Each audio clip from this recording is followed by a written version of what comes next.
last night. It was Oh just a no. special election now. So it was basically to fill the seat until the primary in June. She came in second, very sad, but gave a rousing concession speech, and we are still campaigning for the primary. So she is still endorsed by Zohar Mamdani, the only person to be endorsed by him.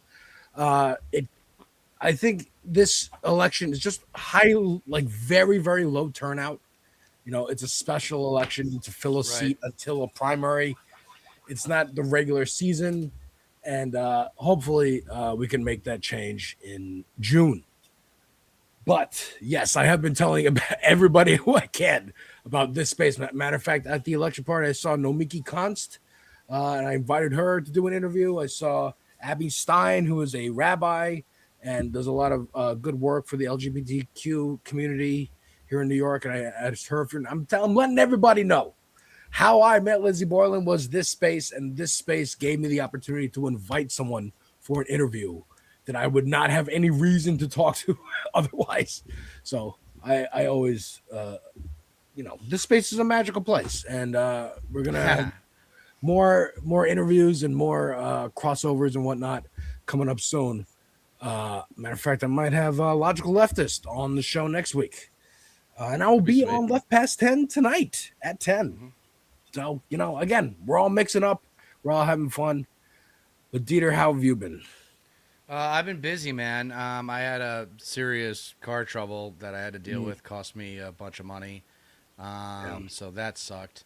But now I'm back in action and trying to gear up for this summer. I'm enjoying the NBA postseason with the Boston Celtics, Word. although they choked last night. And the Boston Bruins came back and won in overtime last night, so they're still alive. But they have to win two more in a row in order to I get hear the past Knicks are Buffalo. doing pretty well. Yeah, the Knicks are doing well. They just it's still early, like it's still the first round, so they're not really going to get tested until the When is next the round. championship for the NBA? Not until June. Damn, really? Okay.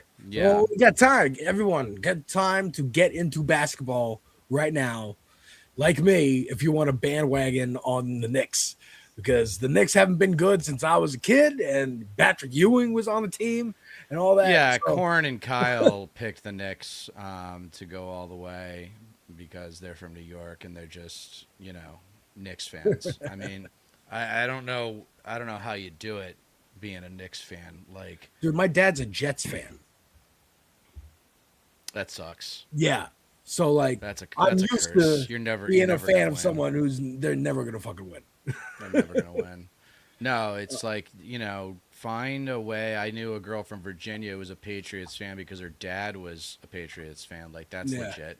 That's the way to go. If you got access to winning franchise, maybe pursue that. If you're from Cleveland or Jersey or something like that.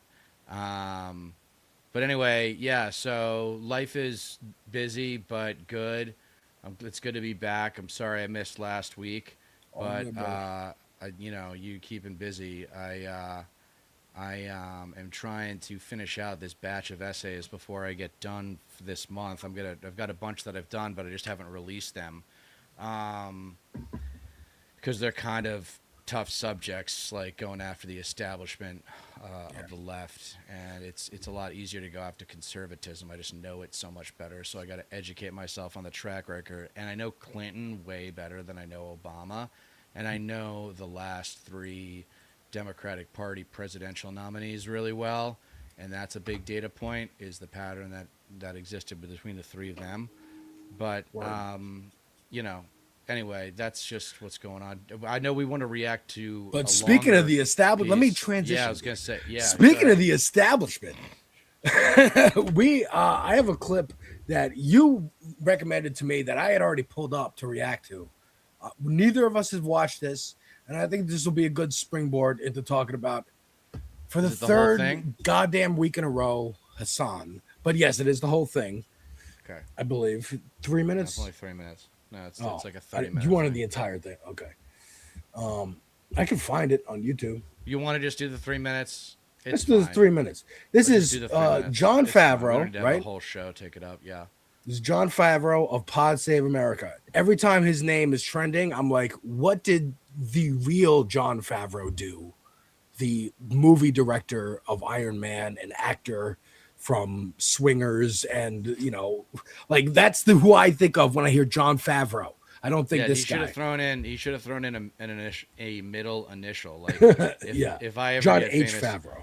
if I ever get famous, I'm going to include my initial in my middle initial because there's a guy that has my name, that's like a really successful singer, Oh yeah. and yeah, he's based in Washington D.C. too. It's pretty funny.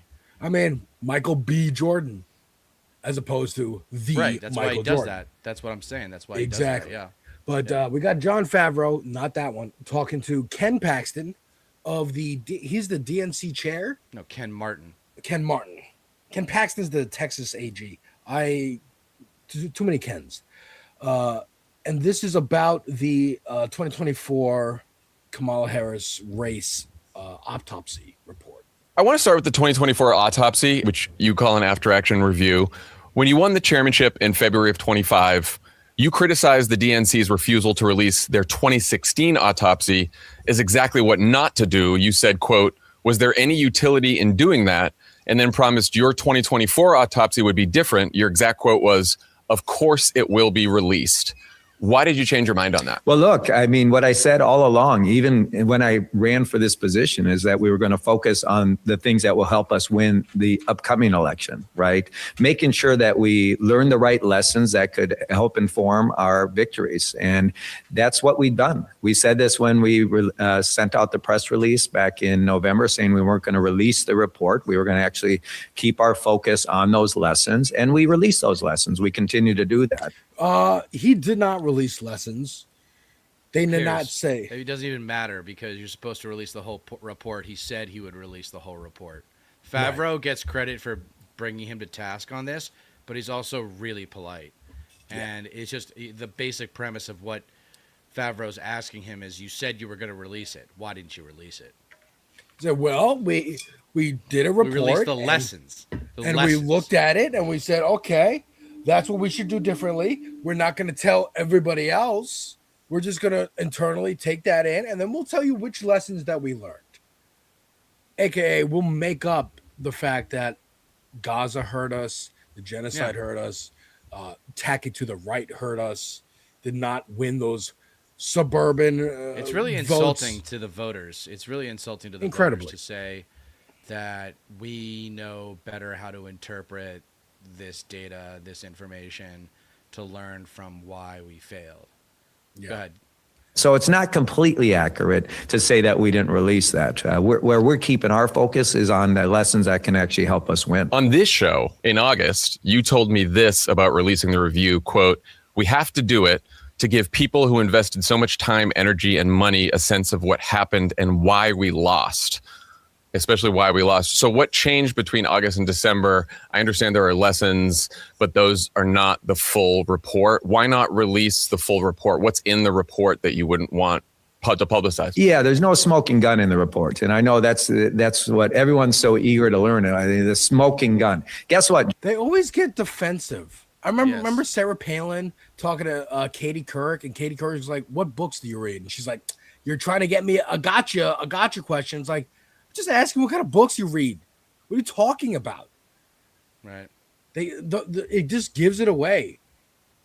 The vibe is like, how dare you? The vibe is, how dare you ask me these questions? Like, we know what we're doing. We're gonna do it our way. You're looking for a smoking gun to make us embarrassed. Right. Like, that's no. projection. That's not what he's looking for. He just said, well, if there's no smoking gun, then why not just release it? He's probably going to say that. Exactly. Smoking gun. Guess what, John? But if there's no smoking gun, why wouldn't you just release it then? Because we want to keep the focus on the lessons.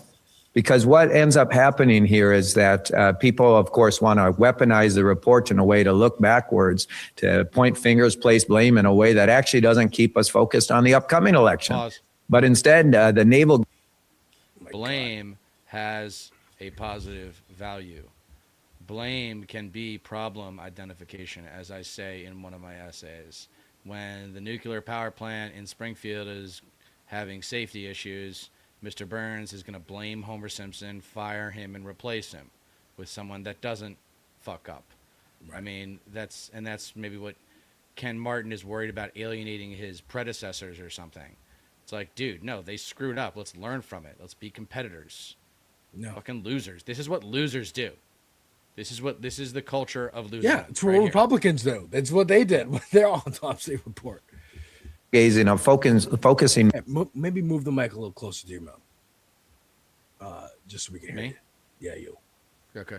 Backwards actually takes us backwards. We're 189 days from this election, John.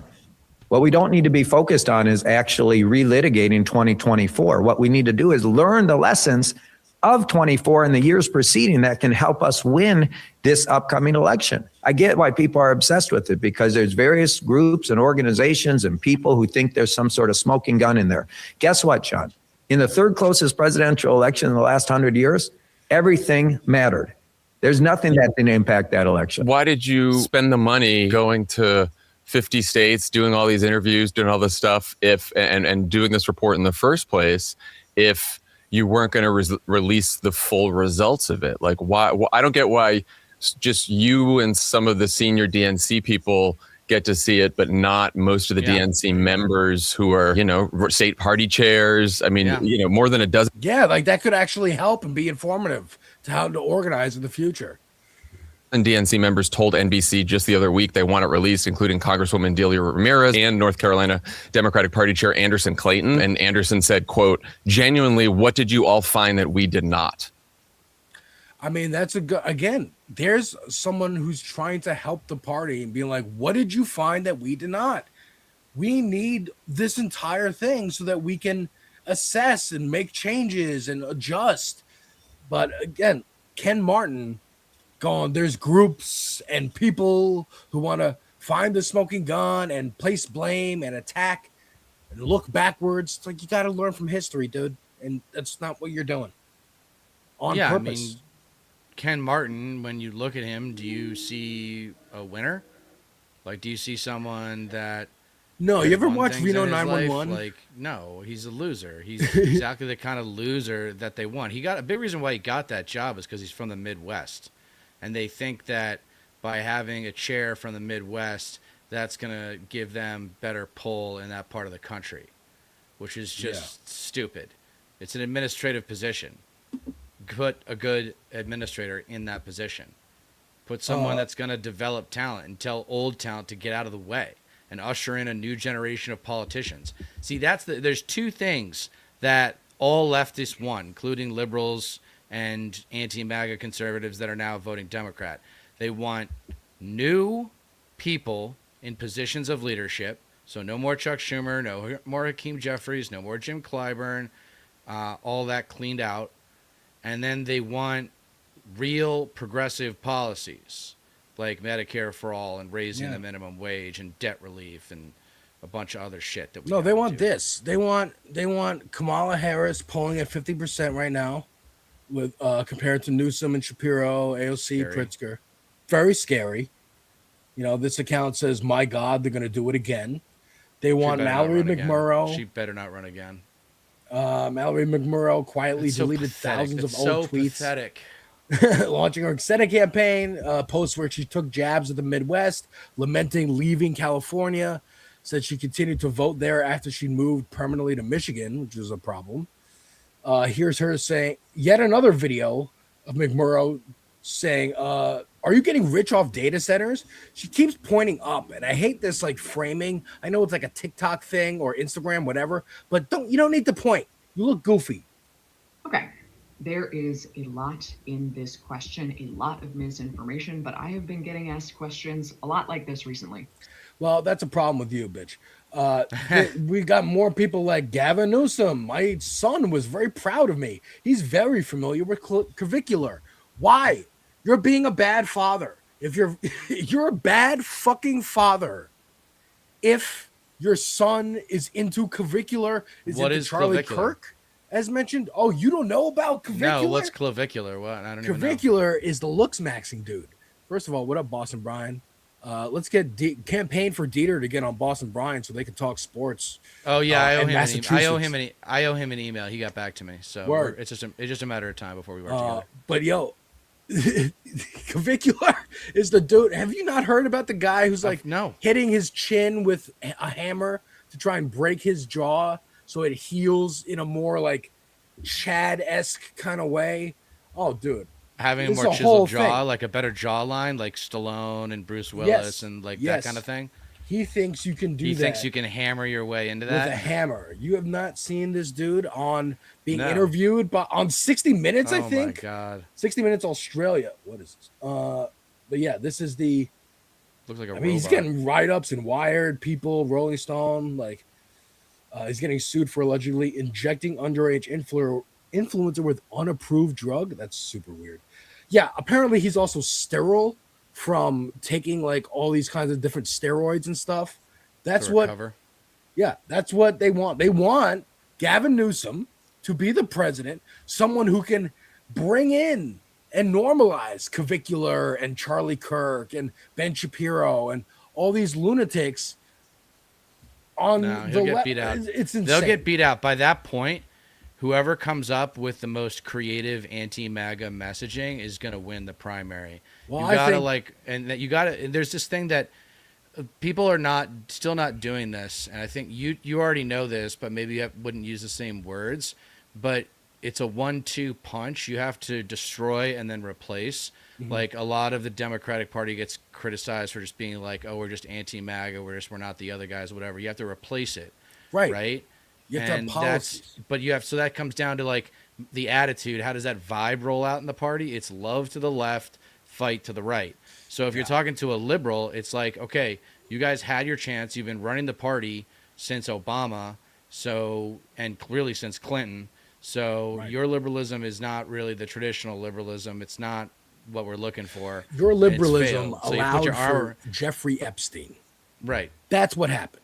Your liberalism allowed for the tent to get big enough to allow Jeffrey Epstein into the tent and to be a fucking tent pole and to Yeah. direct policy, direct like money. What they're terrified of, as exemplified by this insane fucking story today, Hassan Piker, again, the third goddamn week in a row I'm talking about this motherfucker. Congress is set to introduce a resolution today condemning Hassan Piker for allegedly spreading anti-Semitism. The resolution was brought forward by Reps Gottheimer in New Jersey, fuck that motherfucker, and Mike Lawler in New York. Mike Lawler, that's the district. First of all, I hate him. It's just going to improve his profile. They're just going to improve his profile. It's going to continue to skyrocket this motherfucker's Yeah, this is the popularity, Streisand effect. and he's smart enough to go, I'm popular. Well, you should pay attention to this candidate and these ideas, and Now he's inject starting to do more that. of this. Yeah, he's grown up And a he's, lot. He's doing it great.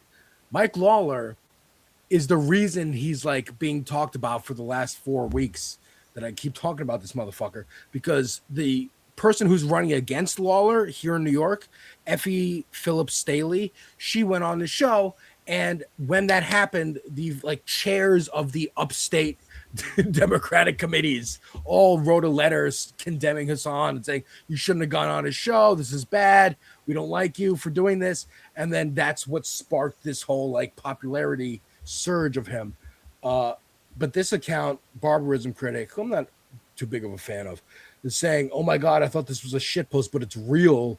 This is what Congress does while the country collapses. And that's important to remember. Like, this is what Democrats would rather do, because Gottheimer is a Democrat. These are the kind of Democrats that they fucking want, that Ken Martin wants to keep elevating. Yeah. Whereas Hassan Piker, a prominent online, this is the language of the bill. A prominent online streamer has often used anti-Semitic rhetoric, including expressing support for Hamas, a designated foreign terrorist organization. Whereas, I don't know why they say whereas so much. In August 2019, during a stream on Twitch, Hassan stated America deserved 9/11, whereas Hassan Piker referred to Orthodox Jews as inbred, whereas Hassan Piker downplayed sexual violence committed by Hamas. Oh my God, dude. They're literally using like the 4 or 5 clips that they've been circulating as language in this bill. That is so they've made fucking him their, hilarious. They've made him their lightning rod, man. It's a good thing. It's like, this is, I know it kind of feels like it's a bad thing right now because it's happening. Yeah. But trust me, this is a mistake by them. Yeah, dude. Huge. Hassan is only going to become more and more popular and have more and more sway. And finally, like, And, look, he's got a right to do what he wants, but he did become superlative in his popularity, and he has more power than anybody else in this space. So I'm glad to see he's putting it to work by promoting political figures. And I out think of it's really the milieu of, I don't even know if that's the right word, of political streamers on fucking Twitch, I'm glad it's him. I'm glad it's not Destiny or Vaush. Oh my God, yeah. What do you think of Vosh? I tried watching him the other day again. It's been so long. I was like, maybe I'll give him another. Made it like 2-3 minutes in. I was like, he's so fucking irritating. Like, maybe he's right on a lot of like his points are right. I don't know. He's arrogant. But like, dude, the arrogance and the streamer brain, I get it, dude. I was talking about, like I said, I've been talking about it for fucking like 3-4 weeks now. The ContraPoints controversy of like, what about that? Yeah, and I'm like, I think that's the same thing. You've been online too long. It's starting to get to you. The people you're standing up for are criticizing you. The same kind of sickness that's affected TYT, but like to a much greater extent over there, where they're like, well, fuck it. I don't want to fucking help you anyway. Then I'm going to go get my bag working for the people I've been telling you are evil this whole time, because at least they have money and they seem like they're having fun. Like I get the urge. Matter of fact, Natalie talked about it in her 3.5-hour long Doom Scroll interview. Nick, are you going to love all these names I'm putting in for the tags on this video that you're going to clip out?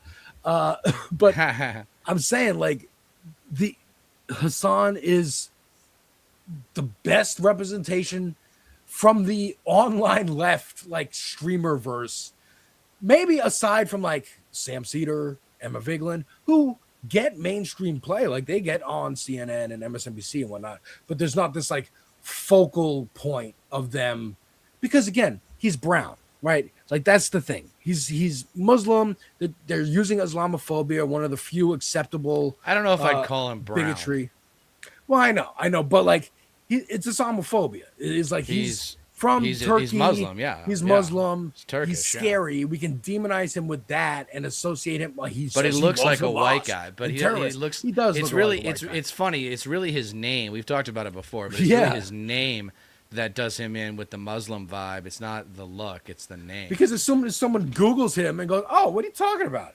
This guy with glasses from just Jersey." Like, from New Jersey. Like, what's gonna be? What's so bad about him? But again, just the fact that they're pushing this bill is actually hilarious. They did the same thing when Mamdani went to visit Trump. They passed an act that condemned the horrors of socialism. They didn't have anything specific to Mamdani, but if they did, they probably would have used it. I mean, the revolution is coming. It's just a matter of, are people going to wake up and realize where we're going as a country? But we're not winning yet because we don't have power yet. This is kind of where I'm always because of how much older I am than you. I just think you start to think as you get older, you start to think about 6 to 18 months and then to like 5 to 10 years ahead. Yeah. And I'm just, because I've been through so many presidents now, I'm just thinking about like, I know the pendulum's going to swing back towards the Democrats. It's just, what are they going to do with that power once they have it? Otherwise, Trump 2.0 will come out. Yeah. Or 3.0, whatever you want to call it. We will have a MAGA 3.0. I mean, at the same time that the Democrats are focused on condemning a Twitch streamer, a random ass person on the internet. It's like condemning a Twitter account. It's fucking ridiculous. The Supreme Court today gutted the Voting Rights Act in anticipation of the midterms, I'm sure, by Trump going, oh my God, we're going to lose. Let us gerrymander shit even more than we already are. Court just issued a ruling on a potentially groundbreaking redistricting case that could impact, for many years to come, the power of minority voters in this country. It focuses on the constitutionality of Louisiana's congressional map and how it was redrawn.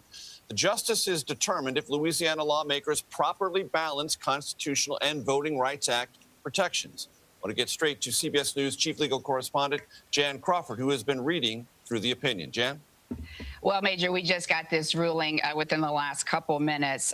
The justices in a 6-3 vote, a decision written by Justice Samuel Alito for the other 5 conservatives, are striking down a second majority black district in Louisiana, ruling that state officials focused on race, and that amounted to an unconstitutional racial gerrymander. Now, this decision is a major one under the Voting Rights Act. It will go well beyond Louisiana. It's going to make it based on what we're seeing so far, it will make it harder for state officials to draw up these so-called majority minority districts, which have been used for decades and have increased black representation and minority representation in Congress.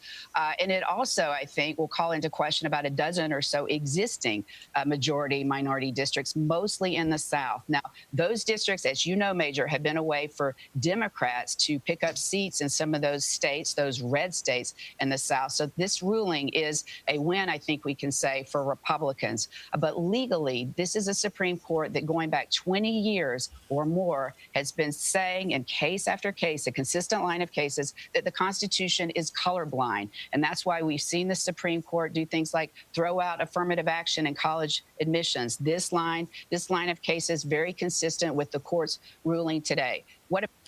This is highly dangerous. I remember this Louisiana case in particular actually being brought up like a decade plus ago. And they were like, no, you can't because you're Louisiana. They also try to make the case, and I don't know if this case tried to do that too, that the South, the southern states in particular, are unfairly like maligned for the history of slavery and the Confederacy. And they're like, well, we still have to follow these rules that the North doesn't. And it's like, yeah, of course you should forever, you losers. But yeah, this is terrible and terrifying because now they're going to have a speed run. All the Republicans across the country are going to speed run. We got to gerrymander black people out of voting or young people or whatever. Doesn't matter if it disenfranchises their own voters, which it will, just so long as we can keep the South red. They don't like this Tallarico boy. They don't like Maxwell Frost from Florida or Tennessee. Florida. Yep. They don't like Oliver Larkin even. He's just a Democrat coming after another Democrat. But they don't like him. They don't like the idea that maybe they're not solidly red, that maybe there's a lot of blue energy that just has yet to be directed in the right ways. They want to prevent all that. Right. And this is a step towards that goal. It's fucking insane. Yeah, I am never going to be surprised by the Republican Party's capacity for cheating and trying to just get power as much as they can and govern from the minority, because they're now the minority. They're going to be the minority for a long time. Oh yeah. This is Graham Plattner's reaction to this was, don't piss on our boots and tell us it's raining. Under their bullshit legalese, the far-right Supreme Court gutted the Voting Rights Act today. Another disastrous decision brought to you by the court Susan Collins built, one terrible confirmation vote after another. I mean, I might as well just start referring to him as the senator from Maine at this point, the way he's going to steamroll Susan Collins. But maybe that's part of it. Like, we can't let literal, real-life Ron Swanson, who's actually a Democrat, and a socialist Democrat at that, get into power and have this big a profile and exemplify real masculinity to all these losers who are paying Andrew Tate and paying Rory and Mal and paying all these fuckhead incel losers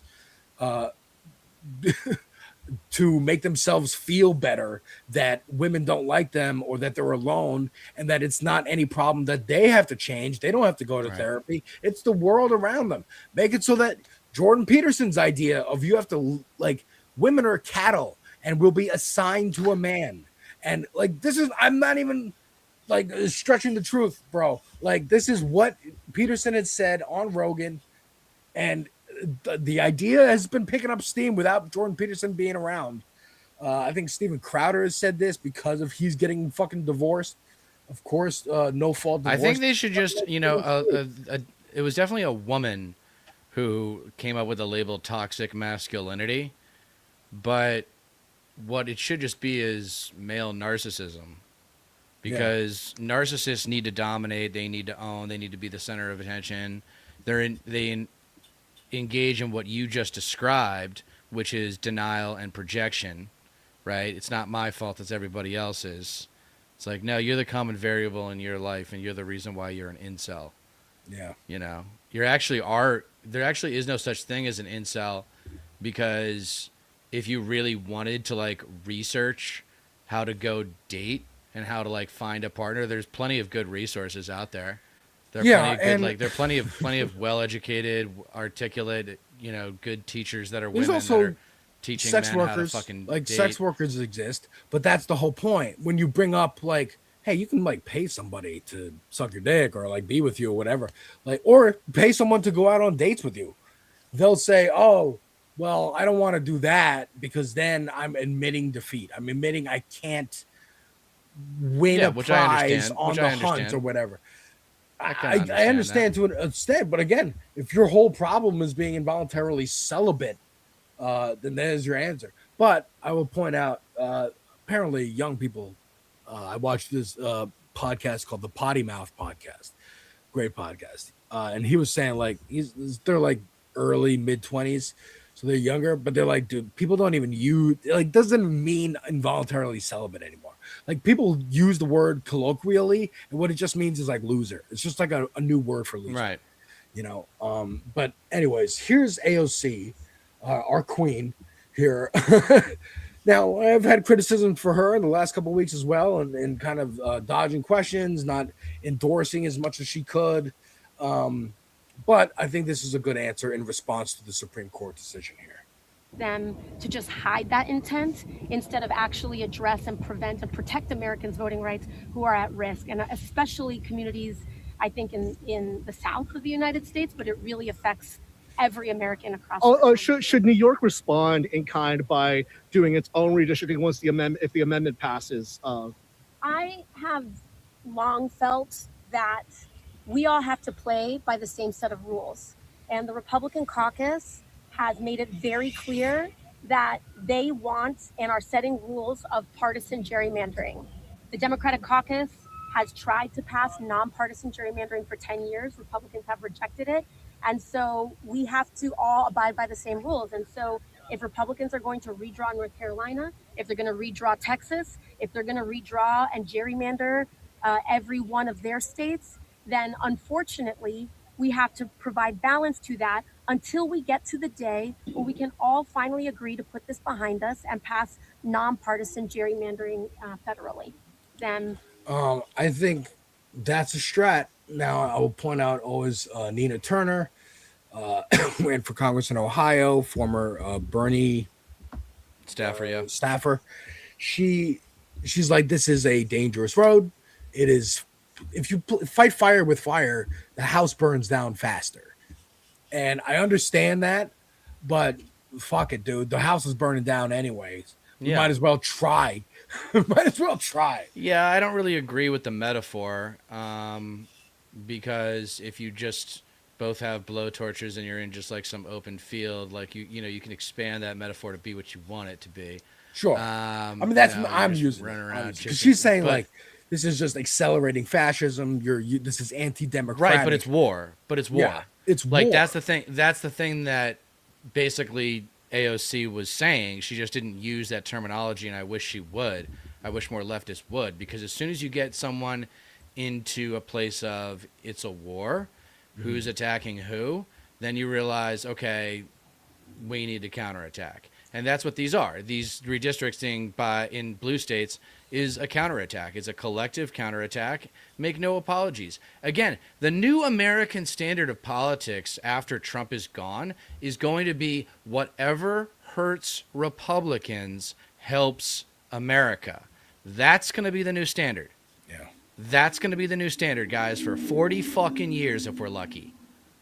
Yeah, I mean, I think she doesn't want to use language like, look, if, like you say, it's about demographics and who's saying what. I don't think she wants to use the word war because she's a woman of color and she's already one of the biggest targets and has been since she came into office.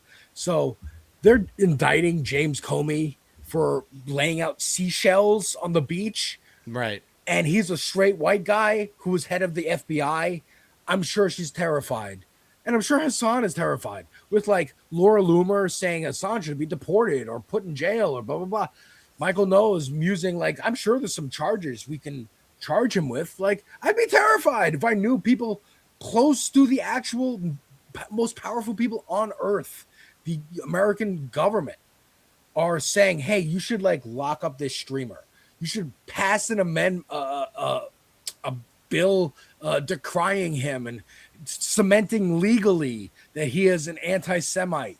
And maybe we jail anti-Semites. Maybe we designate whoever we want an anti-Semite. I'm watching Daredevil. Check out the reactions, the reviews on my channel. But they are going after the cops in that show. And by having Mayor Fisk, Mayor Kingpin, and he created a task force, it's a whole long thing. But the point is, they are doing exactly that. They're just going, oh, that person's like a vigilante or helping a vigilante or adjacent to a vigilante. And so we're just going to lock them up, put them in a black site. And it's literally a metaphor for ICE. It's terrifying, and I understand. But someone like Graham Plattner, I think, should say, we're at war. I've been to war. I'm a soldier. This is war. We're going to fucking gerrymander the fuck out of shit. We're going to fire. I'm not voting for Schumer. Shykat, what is his last name? In California, who's running for Nancy Pelosi's seat. AOC didn't endorse him. But he used to work for her campaign. He also said, I'm not voting for Hakeem. We have to get rid of Hakeem Jeffries, Chuck Schumer, the old guard, the people who keep holding everything up. They keep holding, it's like the new guard is in here trying to reach for the rifles to fire back, and the old guard is like, no, let them shoot. We got a bunker. We're okay. It's like, no. You have to end the enemy. You have to fight. You have to fight. Fight. And that's we all agree on that. It's just a question of like, what does that look like? Yeah. What is fighting them, not just politically but socially, actually look like? And that's the thing. I think I'm just like, I don't mean to sound narcissistic myself, but I think I'm just a little bit ahead of everybody in terms of thinking about like, what are we going to do about MAGA, like after Trump? Yeah. Right. I know it's a ways away. I know it's about 2 years away, but we have to make sure this demon never rises again. We have to kill this thing. It's terrifying. Like, it's a weird analogy, but I made it on my stream the other day. Check out Devil's Advocate Productions on Twitch and YouTube. But the Michael Jackson movie coming out, right? Yeah. All the like crazy Michael Jackson stands come back out and relitigate all this stuff again and bring back the conversation of, should we celebrate this guy? What about these accusations? And then you see like, oh, I didn't know my coworker is in a cult of believing that Michael Jackson never did anything wrong, and it was the white man trying to frame him the entire time from jump.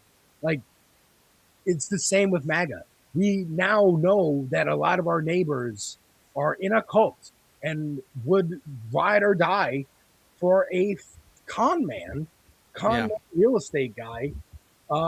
Just like a lot of people after October 7th realize their neighbors, their coworkers, their friends are lunatic genocide defenders and enablers. It is a reckoning that we're all going to have in different forms. Like I said, making the comparison to the Michael Jackson thing is kind of funny, but it is like my girl and I, we watched these reviews of like 90 Day Fiance and Love Is Blind and stuff. One of the guys that we like watching, he's a movie critic. We watched his Michael Jackson thing just like out of curiosity.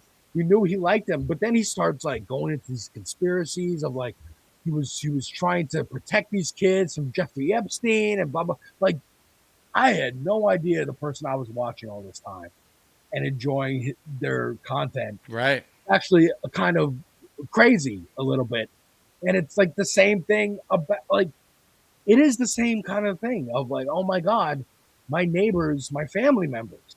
You talk about how your family paid for a picture with Trump in one of Yep. your video essays and encourage everybody to go check out Dieter's video essays.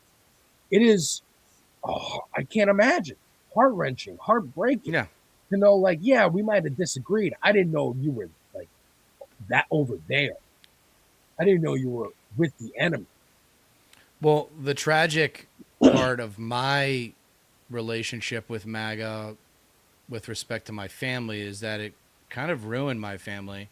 Like, it, after my wedding, I won't go into details, but the culture of fascism took over the family and ultimately led to, you know, people not talking to each other for years now. So if and when I become a public figure and people want to say, why should we listen to you? You know, my first answer is going to be because I know the evil of MAGA fascism inside and out, because it ruined my family. And it ruins, it's not my, you know, that's not unique. That's happened to a lot of families. But it's because the kids stood firm. They realized the deplorable people that their parents have become, and they said, no, you're garbage. You're white trash. You're white trash fascists. And I think just because you're my parents or just because you're my brother doesn't mean that I respect you. It means, I mean, I'm, you know, it's tough not to love someone you're biologically related to, but you know, you still don't need to, you don't need, just because you love someone doesn't mean you respect them. So that's what I tell people is don't respect them. Just get them, cut them out of your life. Anybody who's still MAGA right now that still falls into that 33% that hasn't gotten a clue yet, like, write them off. We don't need them. We don't need them. And, you know, the Supreme Court thing is terrifying. The fact that we are waking up to the idea our neighbors are in a cult is terrifying. But as I've been pointing out the last few weeks as well, people have been pushing back in big ways. And, you know, point to like Luigi Mangione, or you point to like the guy in California who lit the warehouse of like toilet paper on fire. People running a data center, like CEO out of their town hall, being like, get the fuck out of our fucking town. You're not building a fucking data center. Mallory McMurrow, the clip I just played of her saying, oh, I actually don't take any data center money. Please don't accuse me. Don't look into it, because people are pushing back on cults and institutions and things we've just been told to accept. I want to end this segment by getting a little funny here. This is the Scientology headquarters in Los Angeles, and apparently it's become like a TikTok trend to try and run in and see how far you can get before security drags you out. I will mute this because there's copyrighted music, but like people are dressing up in all kinds of costumes and like literally just trying to get through the door and not even like steal anything, just to show dominance, show this who is a good, are you? no, this is Scientology is, talk about a cult. Scientology is, it's amazing how it has succeeded in our country, given, especially after there's a great documentary called Going Clear back in like 2011 that came out and exposed like Tom Cruise and exposed a lot of other people. And it's just amazing to me that this religion has survived that kind of deconstruction, because if you actually get into the people and what, you know, happens to people who like grow within the institution, it's disgusting. I mean, people get taken advantage of. I mean, it's evil. There's a documentary series on Amazon I always mention, Shiny Happy People. It's about different cults. Like they did fundamentalist Latter-day Saints. They did Opus Dei. They go into like different sects of Christian, I don't know, cults, and how they try to literally like groom people either to be, you know, slaves and serve somebody because it's a narcissist's wet dream, or to train them to get into office. And you're part of a broader like religious zealot kind of quest to save the country and Right. save the world and bring about maybe the end of the world and the apocalypse and the return of Jesus or whatever prophet that they believe in. And JD Vance is one of these people. Charlie Kirk was one of these people. Like they Yeah. are here. They're, I mean, who's the vice president? Pence. Pence was also maybe not in the exact kind of cult that I'm talking about here, but in a fundamentalist Christian. It all plays Like, off it's of all the the same. It all same shit. It's the same formula. It's the same formula. Like, and the parallel. I was just gonna say, like, I have an essay called "The Right Wing Magic Trick: When American Exceptionalism Becomes American Narcissism." American exceptionalism wants to make American culture a religion, Yeah. right? And religions, if you study them, or if you study the people who like do the big business of big religion, the people who really rape the religion and take as much money out of it as they can, you know, they are evil, and they're not real representatives of that religion, and they're playing to people's narcissism in the same way that American exceptionalism does. I'm so special simply because I was born in Boston, Massachusetts, and can run for president someday. Right. And Zoran Mamdani can't, and that makes me better than him, right? That's kind of American exceptionalism talking. Same thing. It's just they're trying to make America a religion, and Trump's the head of that religion, and it's disgusting. And that's why, you know, like in one of my recent essays, I said, never forgive, never forget, never respect, ever again. Yeah. Ever again. I For the mean, rest of our lives, I'm going to be telling people conservatism is fascism. Fascism is evil. There's nothing wrong with hating evil. There's nothing wrong with wanting evil to die. Yeah. There's nothing wrong with any of that. Yeah. And if you don't see that conservatism is fascism, it's because you don't know and you haven't studied it. It's not hard to see it if you just look at the historical record. And you're right. People do forget easily, especially when the media moves on quickly. Like, you know, you want to talk about political violence, the White House correspondents that are, who's been the most violent with their rhetoric? Who's Right. actually the most number of shooters and what their ideology is more closely aligned with? There is the actual victim of political violence, Melissa Hortman, Democratic lawmaker, actually fucking got assassinated. And the Right. media, every piece of the media moved on because we don't want to talk about that. We want to talk about trans people in sports. We want to talk about Hassan Piker. We want to talk about some other bullshit to distract you from the fact that a fucking lawmaker got assassinated. Like, actually got assassinated. Not attempted, not almost on the ear, not whatever the White House thing was, correspondence dinner was, actually got assassinated. And we just Yes. fucking move on. No big- Matter of yeah, fact, whatever. the same day as the White House correspondence dinner, there was a school shooting. That's just normal. Why is Yeah, that it's even just news? normal now. Right. Crazy. But we do have some good Dems. Folks, I will not leave you on a bad note. We do have some people coming out with good messaging. And I want to point to Ro Khanna. Ro Khanna has been kind of getting my juices flowing a little bit more than I expected him to. I still think he needs a PR makeover of like how to speak and with authoritativeness and a little more instead of wishy-washy. I don't He know, always he comes just- off as wishy-washy to me. He's just nice. He's just a nice guy. But I think this is a pretty good starting point. Again, put some positive platforms out there. Put some, hey, here's how we're materially going to help you out. Instead of just talking about, hey, we're going to make them feel bad or we're not those crazy people. Vote for us. We're not going to tell you what we're going to do. I'm co-leading and introducing historic legislation to move the federal minimum wage to $25 an hour. That would make it a true living wage. As someone who taught economics at Stanford, let me explain why this makes so much sense. In 1968, the real minimum wage was $14 an hour.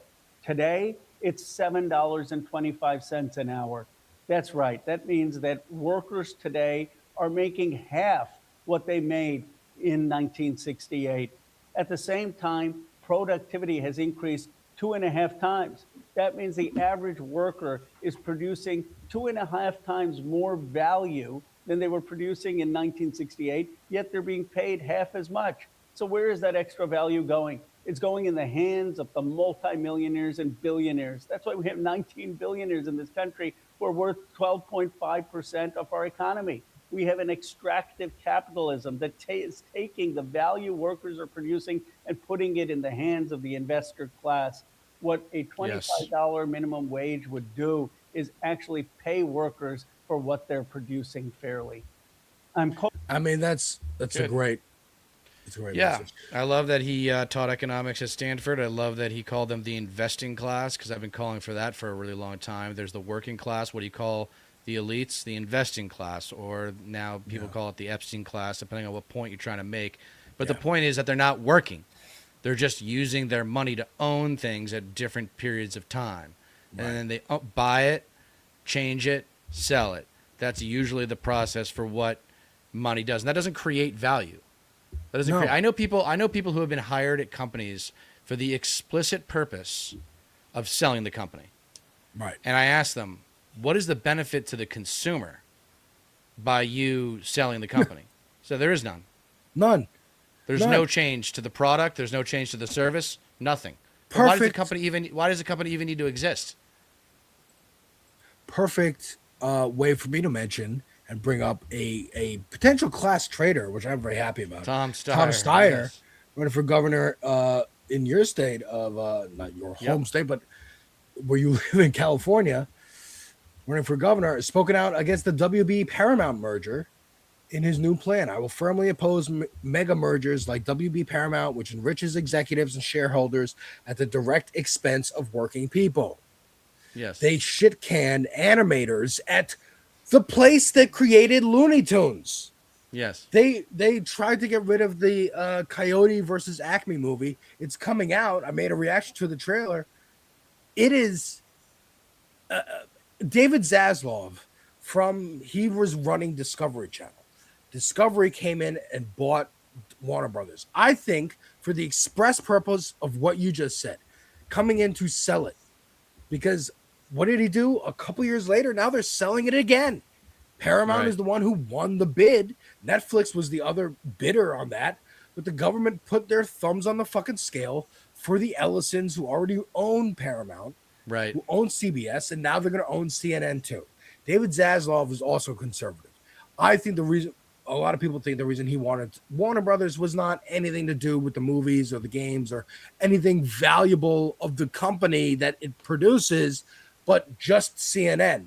But he got all this other shit with it and was like, I don't care. Cancel Batgirl. Cancel all these movies and TV shows. Which is weird because the guy with those kinds of resources can just start his own network anyway. Like, he doesn't need to go buy the network. Like, you have the resources to start your own network. It's too much work. Right. I could just go buy this and sell it. Right. I'm going to flip it. Buy it, fix it, sell it. Disgusting. That's what they do. Disgusting. And that's not value. That doesn't add value to the economy. It reduces value. People don't talk like this, by the way, on the left. For all of those of you watching, why you should find Alex and I maybe a little bit different than other leftist commentators is we try to find practical ways of communicating about issues and making sure we're emphasizing the right questions, because a lot of people don't know how to ask the right questions. A lot of people are too accepting. Why is this the way it is, Very right? much. It's got to be that it way is for the a good way it reason. is. No, it's not the way it is because that's the way it is. It is that way it is because some human at some point made a fucking choice, made a decision, convinced other people it was the right decision. That's why things are the way they are. People made the decisions, and we as people can make other decisions. Here's Graham Plattner talking about Elon Musk and the investor class again. Like, it's why Elon Musk is a deeply unhappy person while clearly being the richest man on the planet. I mean, like that, those two things should not exist. If you're the richest man on the planet, why do you just sit on Twitter and get angry all day long? You know, because there's a hole. There's a philosophical or emotional hole somewhere. And when I look at like Hegseth and RFK Jr., I see exactly that. The problem is, in any other place, these are just guys who like you look at in the gym and you laugh at because you know exactly what's going on. But they have access to power. Yeah. And because they have access to power, we all have to now live with the horrific outcomes of their insecurity. And I think we need to be pushing back very much against that version of masculinity and that version of having power. It's the whole power over instead of power with.